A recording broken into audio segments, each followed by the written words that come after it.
A seus postos, Aliança Rebelde, que está começando mais um Desnazificando, seu podcast quinzenal realizado pelas coordenadoras do NEPAT, o Núcleo Brasileiro de Estudos de Nazismo e Holocausto. Aqui quem fala é a Ana Viana. Aqui é a Bárbara Deotti. E aqui é a Maria Visconti. E no episódio de hoje, nós vamos falar sobre um tema que nós, aqui no NEPAT, conhecemos recentemente e achamos muitíssimo relevante e interessante e quisemos trazer para apresentar. E, bom, acima de tudo, debater com vocês. A arqueologia do Holocausto. É isso mesmo, a arqueologia. Talvez vocês, assim como nós, não estejam lá muito familiarizados com o assunto e geralmente associem a arqueologia a passados bem mais remotos do que os que nós trabalhamos por aqui. Mas é justamente aí que está o pulo do gato. Não apenas de Egito Antigo é feita a arqueologia. E nós descobrimos esses dias que ele é um campo muito mais abrangente e interdisciplinar do que imaginávamos, assim como passados bem mais recentes podem ser também seus objetos de estudo.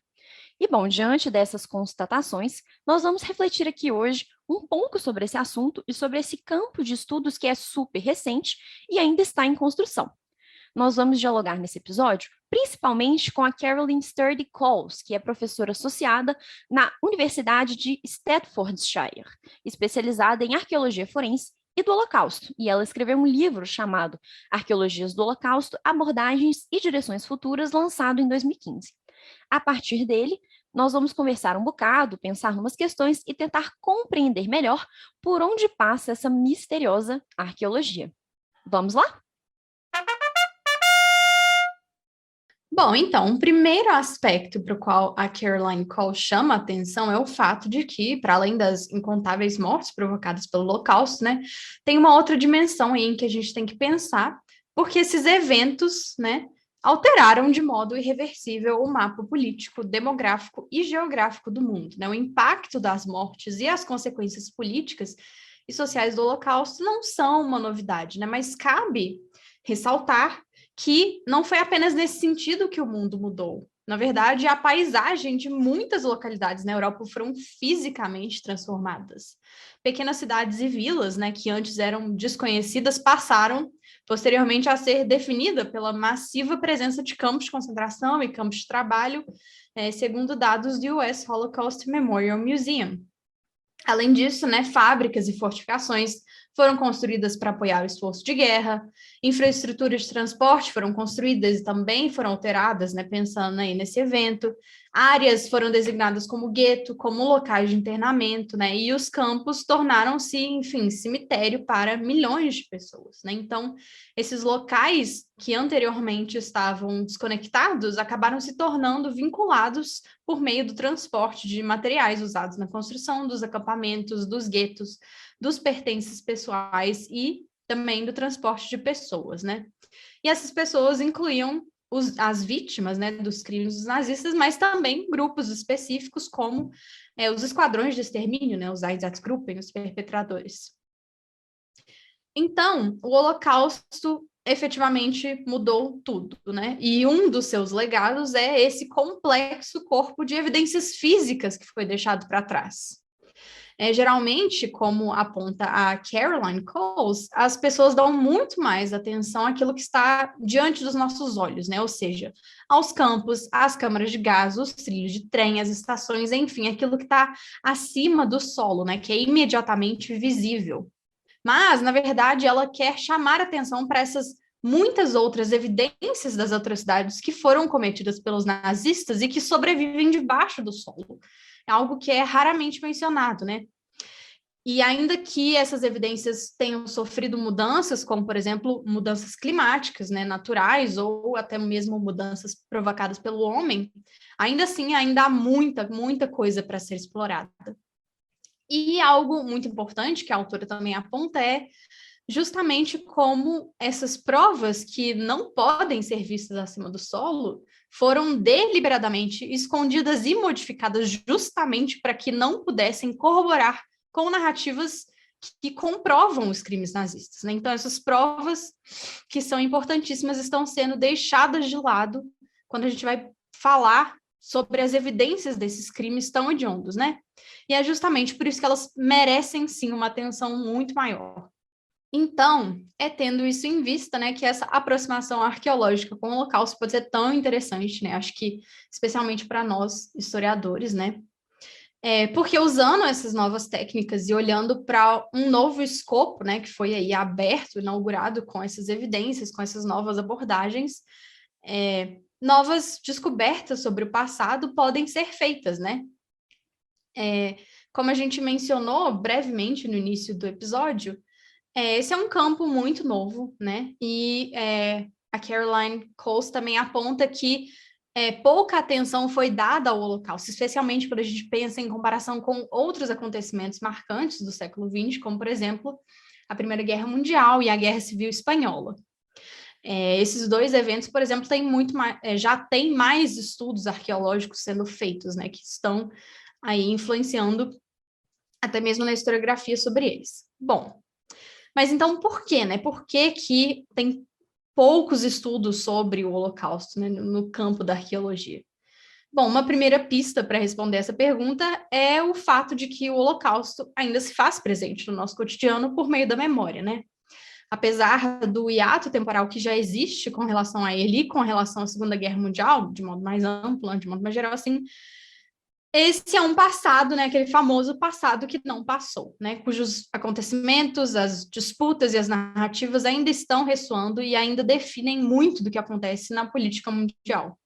A singularidade do Holocausto também coloca uma série de questões para os arqueólogos que vão buscar lidar com esse evento, né, questões, acima de tudo, éticas, né, eu acho que a gente vai abordar mais à frente essas questões, mas com um pouco mais de detalhes. Mas antes, né, da gente entrar nessas outras questões sobre o assunto, né, o importante, né, é muito pertinente definir aqui melhor, né, para vocês o que a gente está querendo dizer com arqueologia do Holocausto, né, baseado aí na obra, né, no trabalho da Caroline Coase. Bom, então, de acordo com, né, a nossa musa do episódio de hoje, a Coase, quando a gente fala de arqueologia do Holocausto, essa expressão vai ter duas conotações principais. Por um lado, ela está se referindo ao estudo dos vestígios arqueológicos pertencentes ao Holocausto, e, por outro lado, está se referindo à utilização de técnicas arqueológicas para examinar esse período. Diante disso aí, a gente já começa a encontrar, né, algumas problemáticas. Referente à primeira parte da definição, né, a posição que o Holocausto ocupa como um evento traumático do passado, né, que é tanto objeto de estudo da história como também um objeto da memória, né, pode ser muito delicado descrever a evidência física desse evento histórico como arqueológica, né, porque isso tem algumas implicações, né, essa descrição pode ser considerada imprópria, uma vez que a evidência, entre aspas, né, inclui restos mortais das vítimas que foram assassinadas pelos nazistas. Muitas das quais ainda têm parentes vivos, né, que podem se sentir desrespeitados com isso. Como a Ana falou no começo do episódio, né, geralmente quando a gente pensa em vestígios arqueológicos, a gente associa eles ao passado muito distante, né? Mas, né, o Holocausto, pelo contrário, para muitas pessoas ainda é não só extremamente recente, como muito presente, né? E, né, olhando aí para o outro aspecto dessa definição, as coisas também não parecem melhorar muito, ainda tem alguns problemas, né? Por quê?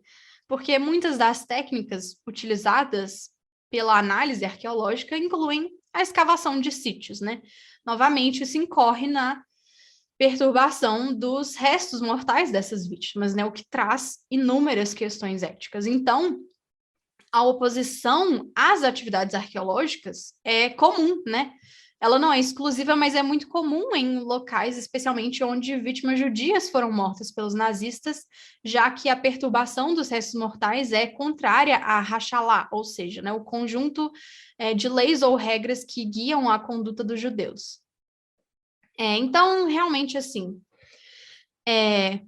esse campo traz seus problemas, né? Inevitavelmente, não tem como fugir. Mas, né, nem tudo está perdido, né? A Caroline Coase, está aqui, né? Ela escreveu um livro inteiro justamente para indicar novos caminhos e novas abordagens para o estudo da arqueologia do Holocausto. E a ideia principal da autora é mostrar justamente como existem alternativas ao que pode ser considerado como uma arqueologia tradicional, né? E é essencial que os arqueólogos compreendam melhor essas questões que envolvem o estudo do Holocausto especificamente, né, para poder criar, né, conjuntamente, olhando para as particularidades de cada um dos sítios, né, métodos que gerem confiança com as comunidades locais, né, e que respeitem a diversidade cultural das famílias das vítimas, né?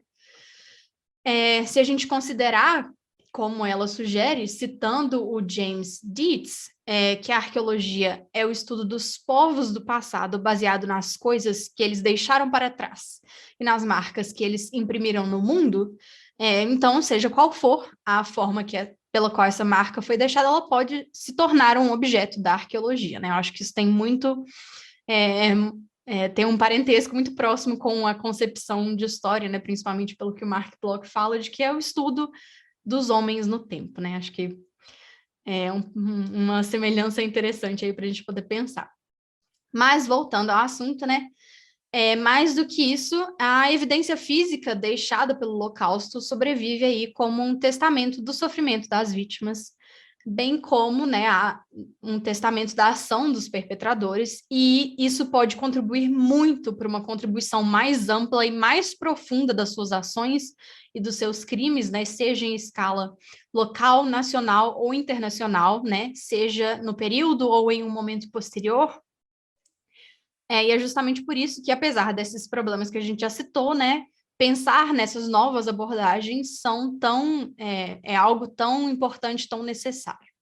Só Pode uma falar. coisa que eu até anotei quando eu estava lendo esse texto é que, na verdade, a arqueologia também, e me lembrou também quando estava falando do Mark Bloch, né? A arqueologia diz sobre a experiência humana mesmo, né? Tipo assim, são vestígios da experiência humana no tempo que podem ser acessados, assim. Eu achei que realmente isso é uma coisa que eu nunca tinha parado para pensar até eu ler esse texto, assim, porque realmente ela chama bastante atenção para isso, né, de que a arqueologia está associada a esse passado distante, principalmente a descoberta de coisas que a gente não tem como descobrir de outra forma, né, tipo assim, sobre sociedades muito antigas, né, tipo assim, a gente vai estudar sobre Egito, a gente depende exclusivamente de escavação arqueológica, né, basicamente, assim, né, e no caso do Holocausto, não, né, porque a gente tem toda uma outra gama de documentação e, além de tudo, muito mais recente, né, então é interessante desmistificar isso, assim, entender a arqueologia realmente como isso, uma experiência, uma forma de análise da experiência humana, assim como a história, a sociologia, enfim, né? Sei lá, só queria pontuar isso aí.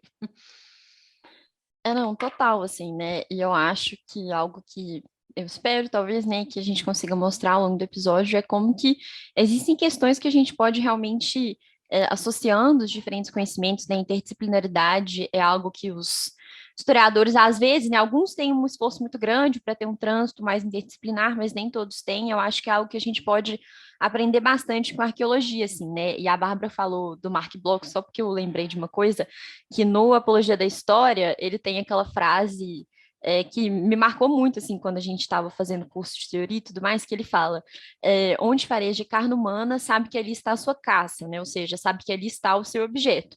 E eu acho que isso se aproxima muito do que a Caroline Coase está chamando aqui de arqueologia, né? É justamente isso, é você pensar na experiência humana, nas marcas que ela deixa, né?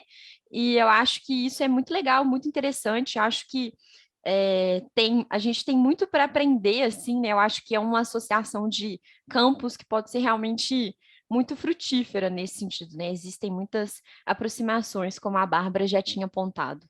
Sim, eu acho isso essencial, né? Porque, em essência, né, em última instância, o que, tanto no campo da arqueologia quanto no campo da história, o que a gente quer estudar, examinar, é isso, né? A grande questão, a experiência humana ao longo do tempo, no passado, né? Então, assim, acho que lembrar disso, ter isso em mente, possibilita essa aproximação entre a história e a arqueologia, né? Que são disciplinas que têm suas características, né? Cada uma tem o seu método, trabalham às vezes com tipos de evidências diferentes, né? Mas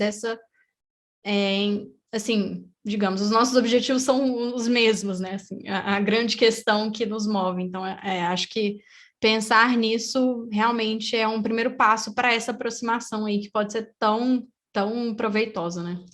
Inclusive, Caroline Coles concorda conosco, porque ela afirma que, vou citar ela rapidinho aqui, no cerne da metodologia descrita ao longo do seu livro está a experiência humana, né?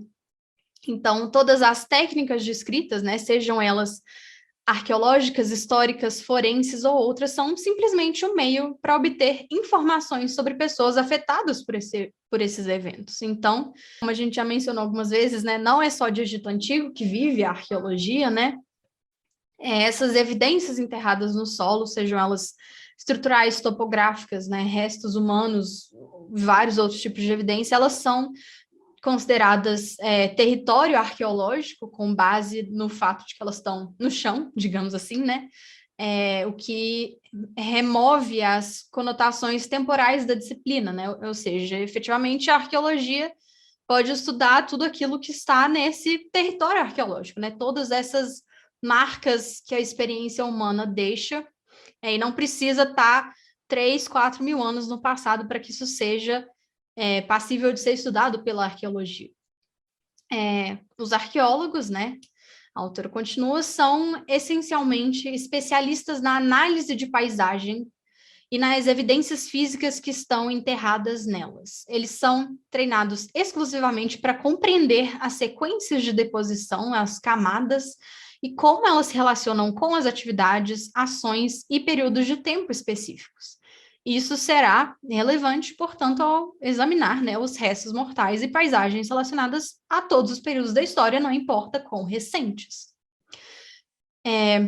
Mas, né, claro, esse reconhecimento nos leva direto, né, de volta para a questão da ética.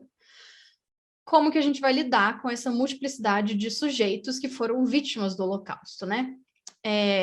Acho que vale ressaltar rapidamente que nessa pauta a gente está seguindo a definição que a autora fez do Holocausto no início da introdução dela, né? Já que a gente está se baseando majoritariamente no próprio livro da Caroline Coles.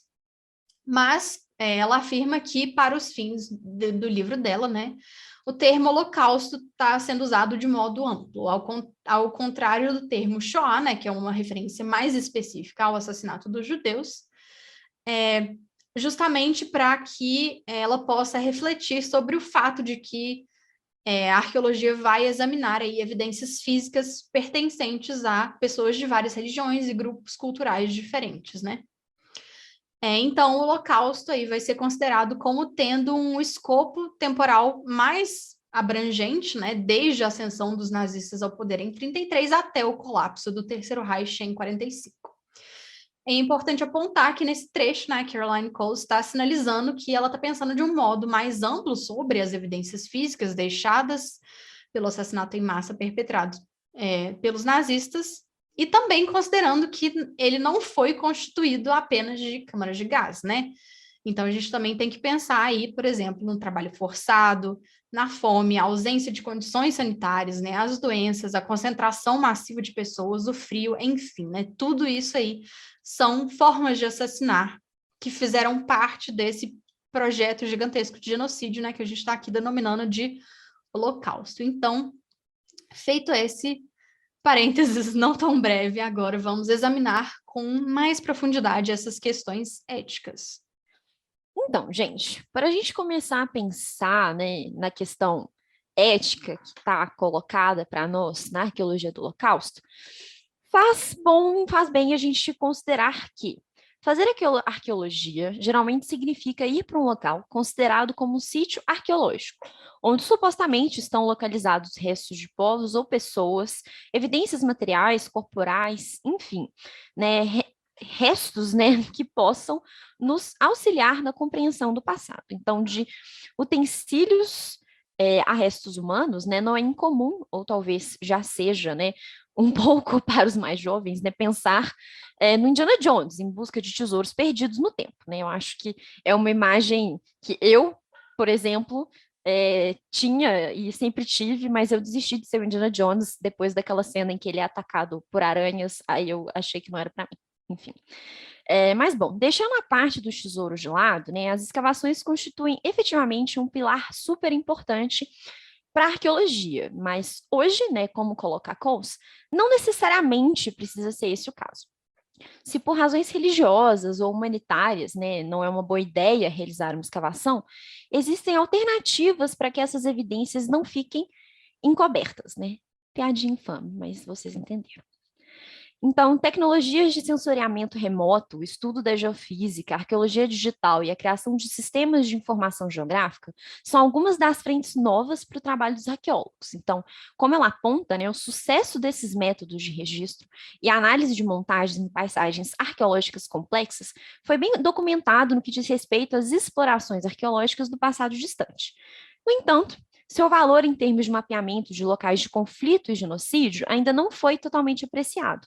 Onde a escavação não é permitida, desejável ou desejada, essas ferramentas oferecem a possibilidade de registrar e examinar topografias de atrocidades de tal forma que a perturbação do solo é evitada, né? Ou seja, por meio dessas novas tecnologias, é possível examinar, né, a paisagem em sua totalidade, compreender melhor o que aconteceu, sem necessariamente perturbar essa paisagem, né? Alterá-la, né? Então, com o uso dessas tecnologias em sítios arqueológicos do Holocausto, por exemplo, isso implicaria, então, num maior respeito, né, com relação é, a esses registros, esses restos que ali estão colocados. Então, assim, né, seria possível contornar muitas das limitações que uma prática mais convencional da arqueologia poderia gerar. E essas implicações éticas do estudo, né, ficam mais claras quando os sítios investigados são locais de sepultamento. Algo que é bem interessante, que denota como essas novas técnicas podem auxiliar no trabalho dos arqueólogos, é o fato de que, ao utilizá-las, é possível que o arqueólogo não apenas compreenda melhor o que aconteceu, né, e faça a sua investigação de modo não invasivo, como também sinalize para seus futuros colegas de profissão que naquela localidade existem sepultamentos e que, portanto, as escavações não devem acontecer, né? É possível, inclusive, evitar que, por acidente, alguém acabe desrespeitando a vontade de uma determinada comunidade. E, além disso, esses novos métodos em arqueologia forense também oferecem a possibilidade de ir além da simples documentação desses sítios locais, mas também permite explorar essas cenas de crime como uma evidência do sofrimento das vítimas, né, e das ações dos perpetradores. Então, usar técnicas que visam a localização de sítios perdidos e não demarcados, né, para analisar paisagens na sua totalidade e buscar compreender melhor o que elas podem nos dizer sobre o assassinato sistemático, para examinar os túmulos, né, em termos de como o genocídio foi realizado e as tentativas feitas para esconder os crimes, enfim, tudo isso, não é? Para fornecer um relato de como as vítimas morreram e contar a história das suas vidas, né? Então, ao utilizar essas técnicas remotas, né, ao compreender esses sítios, né, sem perturbá-los, é possível que a gente tenha uma compreensão mais completa, né, da vida dessas pessoas que sofreram, né? Então, isso é algo também muito relevante. E esse cuidado metodológico demonstra que os arqueólogos consideram cuidadosamente a importância religiosa e memorialística desses locais, né? E também é algo que ajuda a construir uma relação de confiança entre autoridades locais, comunidades e pesquisadores. Essas abordagens não invasivas, portanto, podem atuar como uma ferramenta mediadora, né, entre os arqueólogos e aqueles que estão ali em conexão com o seu trabalho. E os resultados das pesquisas empreendidas também podem ser usados para facilitar as discussões entre grupos que podem ter opiniões divergentes no passado para determinar como o sítio deve ser abordado no futuro. Os locais que serão analisados, né, são extremamente diversos, como a Bárbara já apontou, e cada um representa um desafio diferente. Então, é muito importante, né, o uso dessas metodologias, e elas podem ser encaradas realmente como caixas de ferramentas que vão permitir uma análise caso a caso, respondendo, então, às particularidades de cada local, de cada comunidade, e fornecendo um tratamento mais adequado para o sítio em questão. Um outro aspecto, por fim, né, que a gente já sugeriu, mas vale ressaltar, é que essa ação ela tem que ser complementada por outros tipos de aproximação com o Holocausto, como, por exemplo, uma investigação que seja propriamente histórica, né, historiográfica, ou talvez, né, por uma análise geográfica, né, por um estudo da memória, da ciência política, da antropologia social, da ciência forense e também da criminologia. Afinal de contas, né, o Holocausto, além de um crime, também foi um evento histórico. Então, assim, é importante que a gente combine essas diversas frentes de atuação para que a gente respeite as vítimas desse evento e possa compreender toda a complexidade que ele nos coloca. E, bom, felizmente, a autora assinala que a arqueologia é um campo muito interdisciplinar, né? Então, isso foi algo que a gente já mencionou. E assim, as diversas metodologias empregadas, elas podem se complementar e auxiliar na formação de uma imagem que seja de fato mais complexa, né, sobre o Holocausto. E bom, eu acho que isso pode ser expandido para qualquer evento histórico, né? Quando a gente está falando de arqueologia, ainda que talvez um evento não necessariamente tão traumático quanto o Holocausto, mas é importante que essa seja uma aproximação que seja expandida, enfim, outros eventos também possam ser encarados dessa mesma forma. Afinal de contas, né, as disputas de memória, como nós bem sabemos na história, elas sempre estão colocadas e é sempre necessário um cuidado ético muito grande quando a gente vai lidar com todos esses acontecimentos, né? E, enfim, atuar aí numa área, digamos, tão direta quanto a arqueologia. Só um comentário, uma divagação aleatória, assim, nem vou me estender muito, mas é porque eu acho que às vezes a gente se esquece desse aspecto criminal, assim, do Holocausto, sabe? Tipo assim, foi um crime em massa, assim. O genocídio é um crime. Eu acho que a gente acaba lembrando um pouco mais quando a gente discute, por exemplo, né, julgamentos, né? Esse aspecto está no centro, né? Assim, é um processo que vai determinar a culpa criminal dos envolvidos, mas eu acho que não sei, às vezes na história eu acho que a gente esquece um pouco disso, assim, porque talvez até por conta de que a gente trabalha com um certo distanciamento do passado, né? Assim, você está olhando para aquilo do presente, é um outro ponto de vista, mas assim, não sei. É isso. Às vezes eu paro para pensar nisso e fico, gente, meu Deus, é um crime, né? E então, assim, por exemplo, você pode usar técnicas de investigação forense mesmo, isso é não só importante como necessário, porque foi um crime, ou seja, você tem que investigar isso com base nesse aspecto também. Só isso que eu queria falar.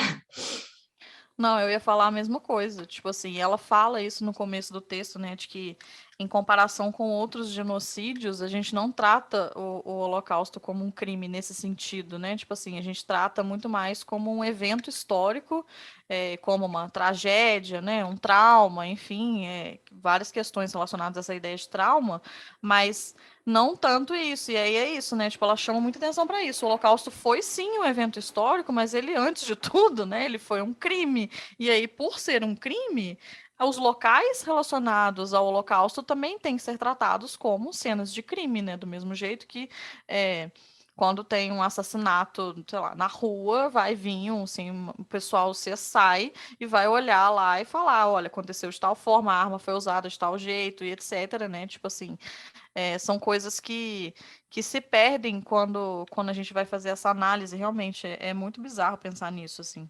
Não, demais, assim, quando eu estava fazendo aí um dos posts do nosso mês temático, né, mês passado, sobre julgamentos, um procurador, eu acho que eu citei em determinado momento, ele fala isso, né, ele fala, olha,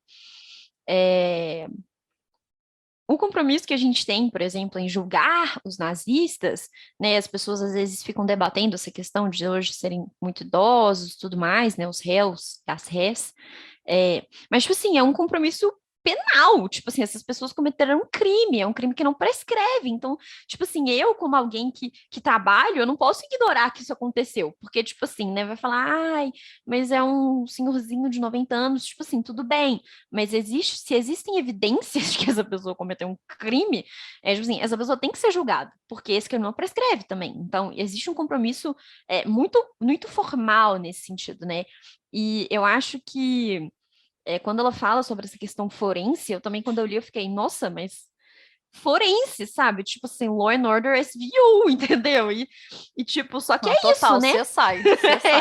E Crime Scene pensar nisso, Investigation. 100%. Assim, Tipo assim, Porque, Bones. bom, a gente pode citar, assim, referências da cultura pop a rodo, mas eu acho que é isso, né? Tipo assim, às vezes a gente realmente perde essa dimensão, não no sentido consciente, né? Do tipo, nós não sabemos o que aconteceu, mas a gente desconsidera, né, pela magnitude desse evento histórico, que ele foi um crime e que as técnicas de investigação forense, por exemplo, podem nos ajudar a entender como ele aconteceu, né? Então, isso ela chama atenção para isso, eu acho isso muito relevante, que é pensar, tipo assim, olha, beleza, né? Nós somos historiadoras, nós estamos aqui falando sobre um evento histórico, nós estamos aqui tratando sobre um genocídio, a gente sabe disso tudo conscientemente, mas existem outras áreas, inclusive, né, da própria investigação criminal, que podem corroborar, então, para melhor compreensão desse evento, porque ele foi, sim, um crime, né, um dos maiores já cometidos até hoje. Então,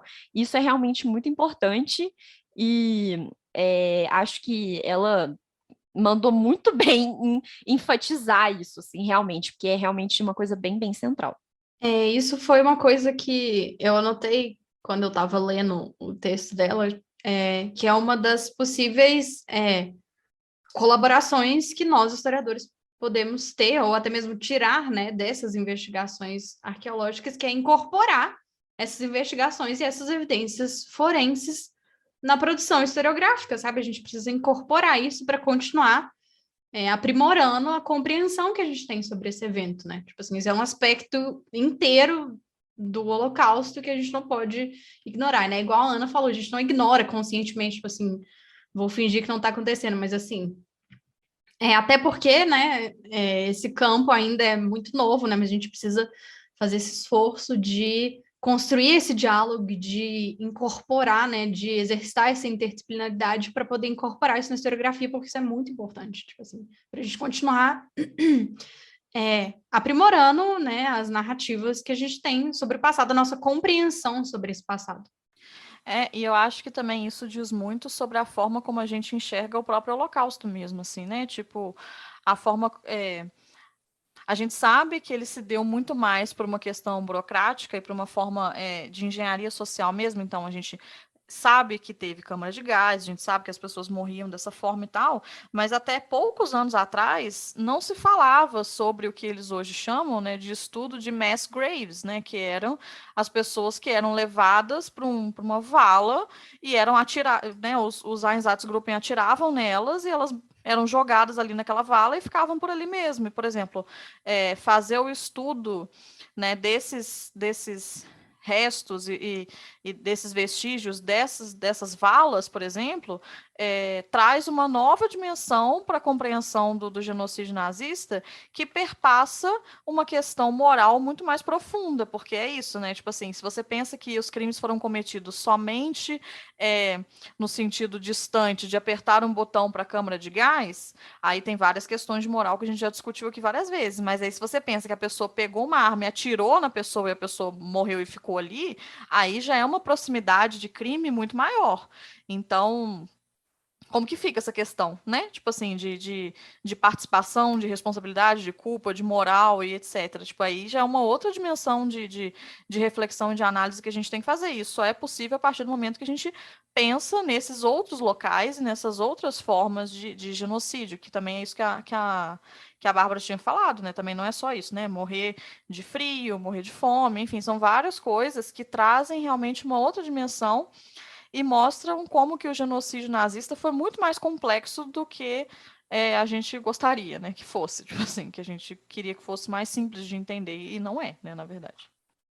Não, mais uma coisa, complementando o que a Maria falou, por exemplo, né? A gente tem os relatórios, tipo assim, tem uma porrada de relatórios dos Einsatzgruppen que eles mandavam todo mês para Berlim, tipo assim, tem muita informação lá, mas quando você pega essa documentação e complementa isso com todas as informações que você pode tirar de um estudo arqueológico, não tem, assim, é um outro nível de dimensão de conhecimento que você vai ter, sabe, assim, é algo assim, Não, meu Deus, coisa. sabe, é outra coisa, velho, é outra coisa. E pensar que essa foi a primeira fase da implementação do genocídio, né, não foi... As câmaras de gás vieram depois, né? Inclusive como até mesmo uma tentativa de resposta ao impacto psicológico que os fuzilamentos estavam tendo sobre os perpetradores, né? Então, assim, é uma fase toda nesse processo de implementação de um genocídio, assim. É muito importante entender o máximo possível de tirar o máximo possível de informações que a gente puder disso. Eu acho que uma coisa que ela chama atenção também que é interessante, que é pensar que isso, assim, os locais do Holocausto, né, que ela fala de Holocaust Landscape, né, eles são muito amplos e eles nos dizem não só sobre o crime, mas os crimes que foram cometidos, mas também sobre formas de guerra, sobre como que se ocupava territórios, né, sobre como que se agia dentro daquele território, né, pode nos dizer também sobre padrões de comportamento, políticas de opressão, não só o genocídio em si, né, mas toda uma gama de, inclusive porque a Segunda Guerra Mundial foi uma guerra paradigmática no sentido da forma de se guerrear, né? Tipo assim, que a Primeira Guerra já tinha sido e a Segunda foi mais ainda, né? Então, assim, analisar esses locais também nos ajuda a entender isso, assim, políticas de combate, sei lá, tipo assim, como que se fazia trincheira, sei lá, são coisas que muita coisa que dá, que dá para você fritar, sabe? São muitas, A muitas a camadas. Primeira Guerra ficou muito mais contida ali, acabou que nas trincheiras, né? A Segunda Guerra tem uma expansão geográfica nesse sentido, assim, do que é um fronte de batalha, de onde essa guerra vai acontecer, muito maior. Não, Muito bizarro. maior. É bizarro de pensar. Não, total. Eu acho que, assim, é realmente um trabalho de complexificação mesmo, de tudo, né? Igual a Maria falou, não é só o Holocausto, mas é que, tipo, toda essa engenharia, toda essa expansão, as rotas, as lutas, tudo isso foi muito para além, né? Tipo assim, é óbvio, os nazistas ocuparam praticamente a Europa inteira.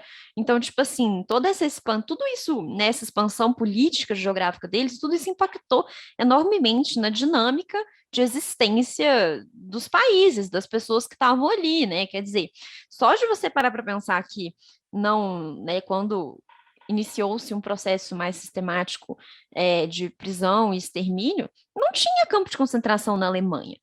Várias coisas foram construídas para mobilizar, né, essas pessoas, tipo assim, né, mudar elas de lugar, e também o próprio front, né, igual a Bárbara estava falando, você tem uma lógica muito diferente. Então, assim, realmente eu acho que é um convite muito grande a essa complexificação do que aconteceu, né, de como as coisas se deram, e eu acho que isso é muito interessante no trabalho dela, assim, né, apontar todas essas direções, como que digamos assim, né, tão pouco que restou às vezes, pode nos dizer tanto, né?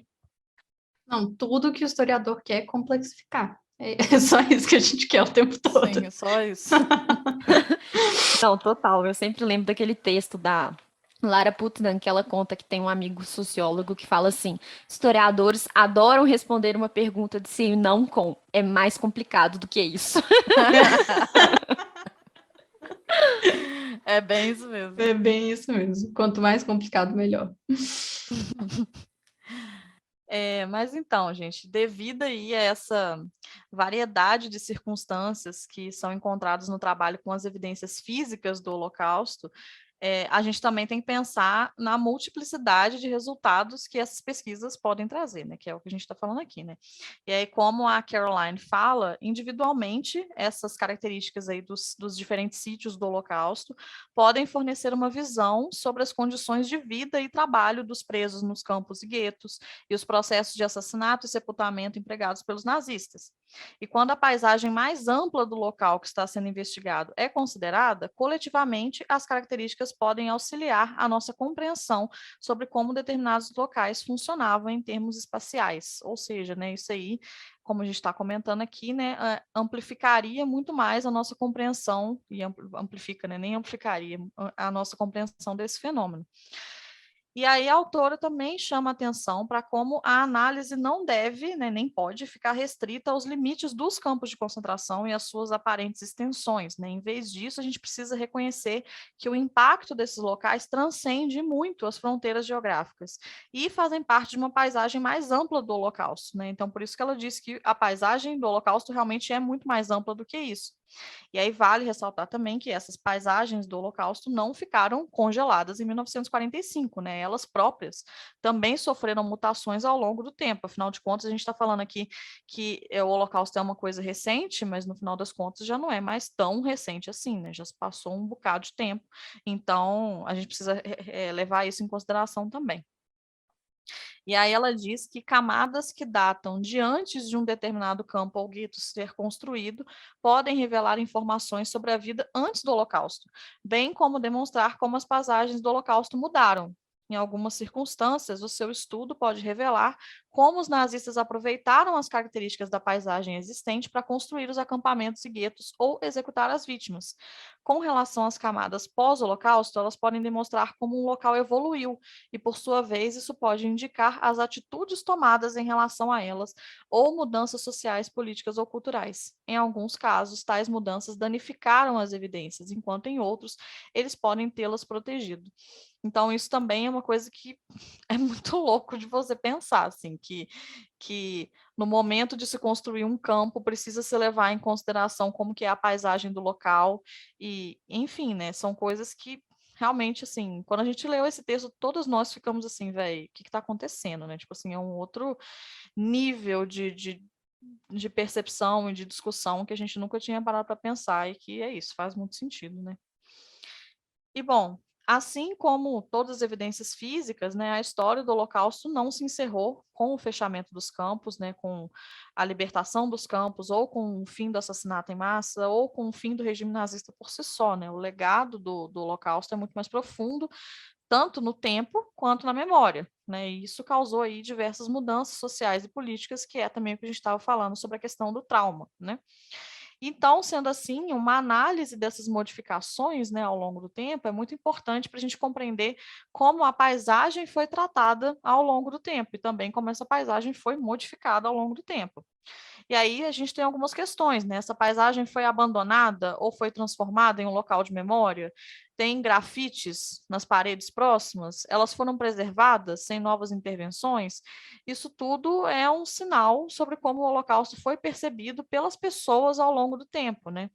O uso dado aos espaços do Holocausto mostram como a memória sobre ele é construída, como ela foi construída, e faz com que o tempo presente também seja incorporado a essas camadas aí analisadas pela arqueologia, mas também não só pela arqueologia, como pela história, né? A gente também sabe que existe todo um campo de estudos sobre arquitetura de locais de holocausto, sobre a questão de museus relacionados a esses locais, né? Assim, o campo de Auschwitz se tornou um memorial, a maioria dos campos, né?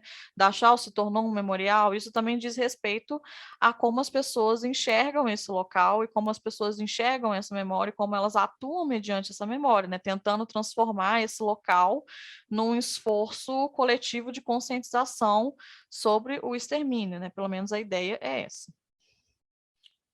E um outro aspecto que é importante da gente pensar aí relacionado à memória é o uso que será dado aos resultados dessas pesquisas arqueológicas, né? Isso aí é uma coisa que a autora chama muita atenção porque precisa de um cuidado muito especial. Acho que nós estamos aqui já todas e todos muito bem cientes das inúmeras disputas de narrativas que já aconteceram e que ainda acontecem sobre o Holocausto. A gente já indicou filme, já fizemos posts sobre o conceito de negacionismo, a gente já chamou professores para falarem sobre esse assunto no evento que a gente teve esse ano, né, o que resta da suástica. Então, assim, negacionismo é uma coisa que está diretamente relacionada a isso tudo que a gente está falando, né? E olha que essa é apenas uma vertente das disputas de memória em torno do Holocausto, né? Mas aí isso é um tema aí para uma outra fretação no nosso podcast. Mas nesse momento é importante a gente ressaltar que tudo aquilo que é produzido sobre o Holocausto, sobre o nazismo ou sobre qualquer passado traumático, enfim, sobre o passado em geral, gera debates e pode legitimar alguns discursos em detrimento de outros, né? Isso tudo diz respeito ao poder e apagamento que também vem com esse poder. Então, é muito importante a gente estar atento às repercussões do que é dito e do que é construído sobre o passado, né? E aí a Caroline convoca a gente aí para refletir sobre o futuro das pesquisas conduzidas sobre a arqueologia do Holocausto. Ela diz que Olhando para o futuro, o impacto das investigações arqueológicas na representação, entre aspas, do Holocausto e na memorialização também requer consideração. Essa discussão é oportuna, pois entramos em uma era sem sobreviventes, e as questões são levantadas sobre como educar as gerações futuras sobre esses eventos em sua ausência. Essa última parte, aí, inclusive, foi uma coisa que a gente debateu bastante com o Tavos, né, quando a gente teve um episódio com ele sobre literatura e Segunda Guerra Mundial. Se você ainda não ouviu, vai lá ouvir, que é um episódio longo, mas que é incrível. O Tavos tem muito conhecimento aí sobre essas questões, principalmente relacionada à representação da Segunda Guerra Mundial, então acho que vale muito a pena. Mas aí eu acho que a gente precisa pensar sobre isso, assim, né? A Caroline também diz que, embora existam alguns legados das investigações arqueológicas sobre as quais os arqueólogos têm algum controle, haverá outros sobre os quais eles não têm. Embora possam ser feitas tentativas de disseminar as novas informações derivadas do trabalho arqueológico, a revisão ou não das narrativas históricas dependerá de uma série de fatores. Um fator-chave é a disposição da comunidade internacional, nacional e local de se afastar de histórias oficiais, entre aspas, ou de percepções de longa data. Ao desafiar ou corroborar narrativas históricas, né, consideradas oficiais, os arqueólogos podem se ver envolvidos em debates políticos ou enfrentando alguma hostilidade. Isso também é uma coisa que ela chama bastante atenção quando ela está falando sobre a questão de como as comunidades locais percebem o trabalho dos arqueólogos nesses locais, né, nesses sítios aí, porque isso envolve toda uma questão que, como a Ana e a Bárbara já falaram, né, não só uma questão religiosa e também de memorialização desses locais, mas também é isso, também diz respeito à história que foi construída sobre esses locais, né? E aí, às vezes, as evidências vão apontar para uma coisa que a história que as pessoas acreditam, entre aspas, né, até então, diz outra coisa, né? E o arqueólogo também tem que estar preparado para lidar com isso, né? E aí eu acho que não é uma grande novidade aí que os debates sobre antissemitismo e negacionismo estejam à flor da pele ao redor do mundo, né, principalmente aqui no Brasil, especialmente considerando nosso contexto atual de ascensão da extrema-direita e do fascismo, né? E aí eu acho que por isso que também é necessário a gente ter muito cuidado, né? Na verdade, todo cuidado é pouco, porque assim como no passado, as evidências descobertas podem ser manipuladas e as narrativas sobre essas evidências também podem ser distorcidas. E aí cá estamos nós de novo enfrentando questões éticas. E aí, citando a Caroline de novo, a presença ou ausência de evidências, conforme descrito em relatórios arqueológicos, podem ser usados em debates negacionistas, e os arqueólogos podem se encontrar sujeitos ao assédio dos chamados revisionistas do Holocausto, né? Os chamados, né? Porque revisionista, no caso, nesse caso aí, é negacionista. Inclusive, a gente fez um episódio muito recente para falar sobre essa questão de negacionismo do Holocausto e tribunal da história, né, do papel do historiador na comprovação desse genocídio, que é sobre o caso do Richard Evans e da Deborah Lipstadt, então convido vocês a ouvirem também. Bom, já que a gente está falando disso, né, já falamos também outras milhares de vezes sobre os usos e abusos do passado, os usos e abusos da história, e aí tem mais um para conta aí, né, os usos e abusos da arqueologia, né, então, como eu já mencionei aí, o caso da Deborah Lipstadt, com o David Irving, convido vocês a ouvirem o podcast, porque a gente falou bastante sobre isso, explicou bem como que foi o processo do julgamento mesmo. Mas, como coloca a Caroline, os arqueólogos também vão ter que lidar com essas adversidades, né? Mas é necessário a gente buscar alternativas, porque ainda existe muita coisa importante de ser descoberta. O campo, como a gente falou no início do episódio, né, o campo da arqueologia do Holocausto ainda é muito recente, o que significa que muitos sítios ainda não foram explorados e muito conhecimento sobre o Holocausto ainda pode sim ser produzido, e ele deve ser produzido, né? Nunca é demais a gente lembrar aqui da nossa musa, eterna musa perfeita, Hannah Arendt, ressaltar que compreender não significa negar nos fatos o chocante, eliminar deles o inaudito ou explicar fenômenos, utilizar-se de analogias e generalidades que diminuam o impacto da realidade e o choque da experiência. Significa, antes de mais nada, examinar e suportar conscientemente o fardo que o nosso século colocou sobre nós, sem negar sua existência, nem envergar humildemente o seu peso. Compreender significa, em suma, encarar a realidade sem preconceitos e com atenção e resistir a ela, qualquer que seja. Hannah Arendt, perfeita. Mas eu acho que uma coisa que é importante a gente pensar é que realmente, assim, infelizmente, a gente não tem controle sobre como as pessoas vão usar as coisas que a gente produz, né? Assim, no sentido acadêmico da coisa, né? O que a gente pode fazer é tratar os assuntos que a gente trata com seriedade, com compromisso ético, deixando claro quais que são as nossas intenções, qual que é o nosso lugar nesse processo de compreensão, o que a gente está querendo entender, o que a gente acredita, né, quem somos nós nesse processo, mas como uma pessoa, principalmente uma pessoa maldosa, né, negacionista, vai usar o nosso trabalho, infelizmente está fora do nosso controle, né? E é isso, os arqueólogos arqueólogos do Holocausto também têm que passar por isso, infelizmente, né? As pessoas podem pegar as descobertas que eles fizeram, que talvez vá contra uma história dita oficial, e podem dizer que isso significa, então, que o Holocausto não aconteceu, que é tudo mentira e tal, mas isso não é culpa dos arqueólogos, né? Isso também não significa que esse trabalho não deva ser feito, né? Porque, considerando que são pessoas sérias e estão fazendo esse trabalho com seriedade, né? É isso, né? O que pode ser feito. Como que a pessoa vai usar isso aí já é outra questão, né? Infelizmente, fora da nossa alçada, e infelizmente uma questão recorrente aí nos nossos dias atuais, né? Fiquei pensando no que o Chris Browning falou naquela conferência recente que a gente assistiu, que ele falou que ele também estava falando sobre o caso do Irving, né? E que esse caso, assim, ele meio que colocou um fim a essa tentativa dos negacionistas de se vestirem com um disfarce de pseudo-academicismo, né? Com um verniz de respeitabilidade, que a gente falou muito no episódio do Irving. Então, assim, a sentença proferida pelo tribunal, né, e toda a publicidade do caso mostrou que, assim, que o negacionismo ele não tinha quaisquer bases acadêmicas de acordo com os procedimentos éticos, científicos da história, né, da história acadêmica.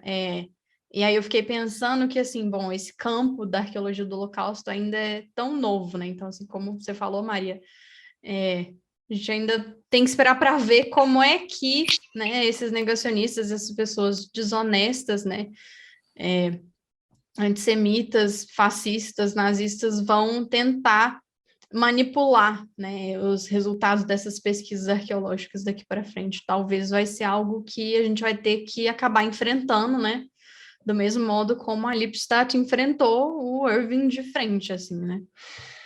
Vamos ver aí. Mas eu também fiquei pensando muito numa coisa que foi o que o Browning falou para encerrar. Ai, perfeito, inclusive, perfeito, nunca errou, mas foi o que ele falou para encerrar a conferência.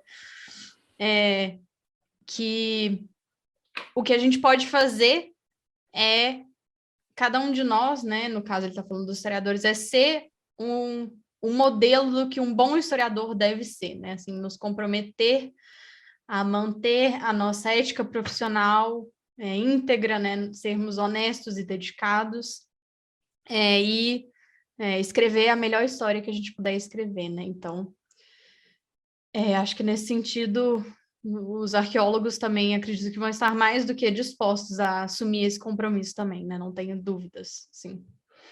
É isso. Ai, que fofo, Brownie, né? Perfeito. Eu acho que ele está coberto de razão, e eu acho que, assim, uma coisa que a Caroline faz, assim, talvez um pouco indiretamente, mas, ou diretamente, né? Eu acho que ela, que ela fala de um jeito sutil, mas está lá, é justamente essa disposição de ir no espaço público e explicar, tipo assim, olha, encarar mesmo, né? Tipo, existem as manipulações, os usos e abusos, né, do passado, da história, da arqueologia, das ciências. Acho que no Brasil de hoje a gente sabe muito bem, né, de tudo que isso pode causar e de como isso realmente pode ser levado às últimas consequências, né? Mas eu acho que o convite dela é justamente um pouco nesse sentido, assim, é fazer o melhor trabalho que pode ser feito com relação à história, da forma mais ética possível, e encarar de que, olha, apropriações inadequadas, indevidas e mentirosas podem acontecer? Podem. E por isso é importante que você vá ao espaço público e fale, olha, isso aqui que eu estou falando não está dizendo que não existiu. isso que as pessoas estão afirmando está errado, minha pesquisa, ela não é feita para embasar isso, não é? Então, assim, eu acho que é aquela velha questão, né? Tipo, a verdade é inalcançável, mas ela está no nosso horizonte. Se o nosso objetivo, como pessoas das humanidades, né, digamos assim, é compreender o que aconteceu, né, o que foi a experiência humana, eu acho que o convite dela é um pouco esse também, de falar, olha, eu estou tentando fazer isso, mas a minha pesquisa, ela não vai corroborar com uma narrativa negacionista, né? Se porventura essa apropriação acontecer, eu acho que o convite dela é um pouco esse, um pouco de dar a cara a tapa e ir para o público e falar, mas não é isso, né? E, bom, eu acho que o que a gente faz um pouco aqui no NEPAT é justamente isso, né? A gente não está necessariamente aqui descobrindo novos achados arqueológicos que podem mudar narrativas, mas é justamente de levar para o espaço público debates comprometidos, debates que se preocupem com a ética, né? Então, eu acho que o convite dele é um pouco esse também, assim, né? E eu acho isso muito importante, porque complexificar e revisar a história está sim condenada à eterna revisão, o que não quer dizer, de modo algum, que isso pode ser mobilizado pelo negacionismo, por exemplo. E isso tem que estar muito claro, e eu acho que o que ela está pondo é que o nosso papel é também deixar isso claro, né? É também encarar essa dimensão discursiva, não que nós estejamos aqui equiparando essa dimensão a qualquer outra, mas de encará-la, não é de resistir a ela e falar, escuta, isso aqui que eu estou fazendo não corrobora com o negacionismo, por exemplo, não é? Como também em outros contextos, né? Eu acho que esse é mais ou menos um convite que ela faz, assim, e que eu, particularmente, boto muita fé. Não, e uma coisa também dessa palestra que a gente assistiu, que o Ieda Bauer fala também, é que o negacionismo do Holocausto é sempre baseado numa verdade parcial, né?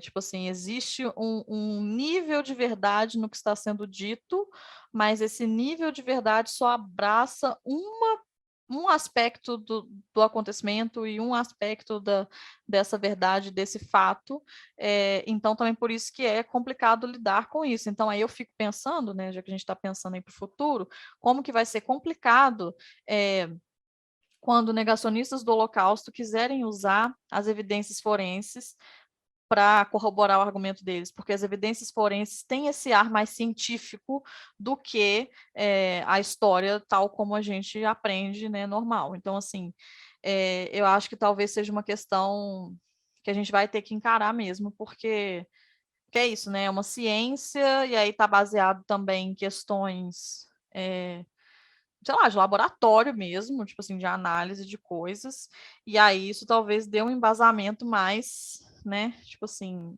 como é que fala? Descolado, assim, né, tipo assim, mais desinteressado, mais, menos emocional da coisa, não sei, acho que é uma questão que a gente vai ter que lidar quando rolar, assim, talvez já esteja rolando, né, a gente não sabe. Eu boto fé, porque a gente já teve que lidar, por exemplo, com o David Irving falando, ai, mas nesse documento aqui, Hitler não falou tal coisa, ok, mas, tipo assim, ou ele mudou o documento, ou ele estava interpretando propositalmente errado, ou, tipo assim, você está pegando né, é igual a Maria falou, uma migalha de verdade ali, ignorando o contexto inteiro, né, a imagem toda, e todas as outras evidências, né, assim, e isso já foi difícil e continua sendo difícil, porque, né, ainda estamos todo dia tendo que explicar que sim, o Holocausto aconteceu, que sim, a Terra é redonda, que não, vacina não causa AIDS, tipo assim, né, vai ser ainda, talvez, mais difícil, né, quando as pessoas possivelmente se apropriarem desse conhecimento científico, né? Assim, porque talvez seja essa a nova fase, né, desses negacionismos, não se apropriar de uma roupagem acadêmica, mas de utilizar esse discurso científico para tentar se legitimar, né? Porque tem peso, né? Ah, é científico, então não tem como discutir, isso tem peso, né? Então, talvez seja essa a próxima fase do negacionismo, né? Tentar se apropriar disso, né? Tentar criar esse outro verniz, essa outra aparência, essa outra ilusão. Ainda mais porque, ainda mais porque, como a própria Caroline fala, né, a gente está entrando numa era já sem sobreviventes, não só sobreviventes vítimas, mas também sem sobreviventes perpetradores, né? Assim, como a Ana comentou, a gente está julgando pessoas de 96, 100 anos de idade, né? Que estão, assim, pessoas que às vezes eram de uma camada muito baixa de responsabilidade dentro da estrutura do Terceiro Reich, tinham, que, sei lá, eram muito jovens, com 15, 18 anos na época, estão sendo julgadas hoje com 100 anos de idade. Então, daqui a pouco, até essas pessoas a gente não vai ter mais.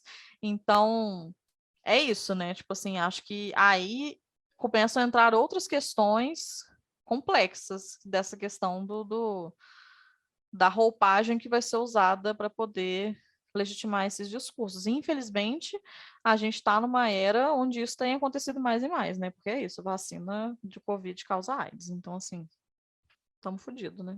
Essa é a conclusão. Conclusão, é. Fudeu. Deu ruim Vai. demais, gente. Nossa. Conclusão. Fudeu. Conclusão, cancela o rolê enquanto ainda dá tempo. Nossa, gente. Apocalipse, E o meteoro, hein? pode mandar. E o meteoro? Cadê o meteoro? Mais um episódio aí, good vibes pra vocês.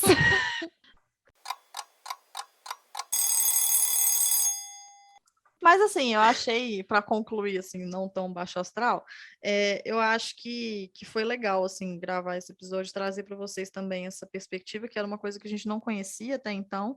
Ainda é um debate muito recente e um debate exclusivamente feito em inglês e alemão e polonês também, né? Então, assim, são coisas que não vão chegar tão cedo aqui para a gente em português. Então, acho que é legal a gente trazer para vocês terem noção desse campo de estudos, da dimensão, particularidades desse campo, do que é possível ser feito e do que não é possível ser feito, quais que são os problemas metodológicos que são enfrentados, quais que são os problemas éticos, como que a gente pode seguir a partir disso, enfim, acho que é isso, né? O nosso papel aqui também é muito de trazer esses debates, né, para a nossa audiência que não de uma forma mais acessível, então é isso, né? Espero que vocês tenham achado interessante, como a gente achou interessante quando a gente ouviu falar sobre isso a primeira vez, né? Foi muito bom. A gente ia ter uma reunião para discutir esse texto, acabamos não tendo, mas, tipo assim, mesmo assim, a gente já fritou muito, assim, ficamos assim, meu Deus, vai ter que virar pauta de podcast, assim, não tem outra opção, vai virar um episódio, ponto, assim. A partir do momento que a gente botou os olhos nisso, assim, e descobriu esse campo, a gente sabia que a gente tinha, inevitavelmente, que trazer para o podcast, assim, não tinha outra escolha, então, é isso, né? As coisas não chegam aqui, não chegam em português, simplesmente não chegam. Talvez um dia elas cheguem, né?